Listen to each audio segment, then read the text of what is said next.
Before I begin, I would like to say a couple of words of deep appreciation for the sponsors and the people who have put this program together. I have been involved in speaking publicly all over the planet and all over the United States. I've been at conferences here, I've been at conferences there, and I know how terribly difficult it can be to put a program like this together. And I have to say, I have tremendous respect and admiration for the people who've done this. Most of all, I respect their courage for dealing with a subject like this, where most of the elite leadership and the power groups of the world want this subject to go away. And these courageous young men who have put this together are brave, and they deserve my respect and your admiration. And I want to say I thank you because I know what you've been through.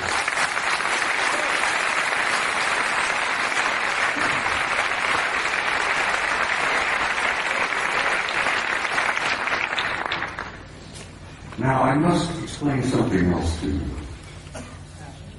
I never read from a script. I don't have a prepared script to follow. I get up on a stage and I talk to people like yourselves and I kind of wing it. I have so much material and I have such a problem of keeping it under the allotted time that I've been given.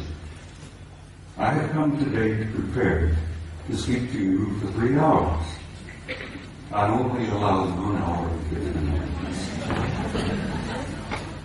So something's going to have to give. But bear with me, I'll do the damnedest job I can.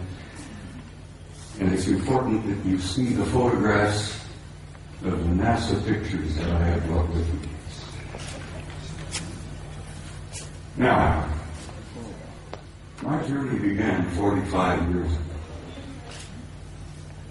I began a journey that if I had known then what I know now, if I had known the pain, the anguish, the heartbreak that I was going to experience over these 45 years, I might not have started that journey at all. But here I am in Barcelona in 2009 with some of the most delightful people I have ever met. And looking back, I find that the journey was worth the effort. It was worth the pain, it was worth the heartbreak. And I'm delighted to be here. And I'm delighted to see all of you out there. And this is such an encouragement to me that people are beginning to demand the truth. They know they've been lied to from the very beginning. And they want to know. And I'm going to hear this afternoon hopefully contribute one small measure to helping you understand and helping you know. Most of my adult life, or most of my first part of my adult life, I was a professional soldier. I was in the Army. I joined the Army in 1950 to avoid the draft. Ended up going to Officers Candidate School, and so help me God, while I was going to OCS at Fort Riley, Kansas, the North Koreans invaded South Korea, and the next thing I know, I'm on the front lines of Korea being shot at by a bunch of pissed-off Chinese and North Koreans who tried to kill me. And I had nothing against them. I didn't want to kill them. Here I am, 1951, leading combat troops in Korea in one of the bloodiest wars we have ever had.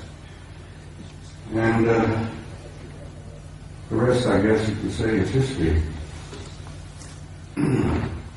I led combat troops in Korea in 1951. I spent 27 years on active duty, and I also was involved in the war in Southeast Asia in 1970, where I was part of an organization that gathered intelligence in the jungles of Southeast Asia, South Vietnam, Laos, Cambodia. And let me tell you, some of those years were rather harrowing. The most harrowing experience I was to have was when I was assigned to Paris, France in 1963 to what we considered in those days a pledged assignment, a plum assignment. I was able to go to Paris, France, take my family with me, and my children went to high school in Paris. And as I said, it was a plum assignment. I had no idea what I was to find when I got there. When I arrived in the summer of 1963, I arrived with a top secret clearance. When I arrived at Supreme Headquarters Allied Powers in Europe, which was located at that time in a small town known as Roquencourt, right outside of Paris, my security clearance was upgraded to cosmic top secret, which was then and still is today the highest level of security classification that NATO has. I had to have a cosmic top secret clearance to work in SHARC, Supreme Headquarters Operations Center, the War Room.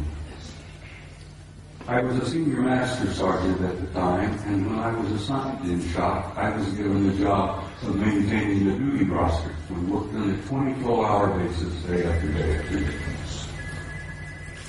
And I was given the job of running the duty rosters, and I worked in SHARC. And back in those days, let me tell you, the war rooms were somewhat primitive. You've seen pictures today, I'm sure, of the control centers of most major installations like SAC in Colorado Springs. Everything is electronic. Everything is demonstrated on the wall, extensions just like this view that's up here. Back in those days, we had teletype, we had field telephones, and if we wanted something on the display, we had to go up and take a pin and put it on the wall and show the controllers where this division was, where that Soviet regiment was, and so on and so on. Very primitive. When I arrived in the summer of 1963, I heard rumors about a study that was underway. Now, it interested me because the study was about UFOs. And I was intrigued by that possibility. I was curious about UFOs, had no idea then what they were, what they represented. But we used to discuss this in SHARC, in the war room. The study was underway. What was it about? What happened? Well, it appears that on the morning of the 2nd of February, 1961, World War III almost began. And it was involved in the flyover of large numbers of circular metallic craft, flying in formations,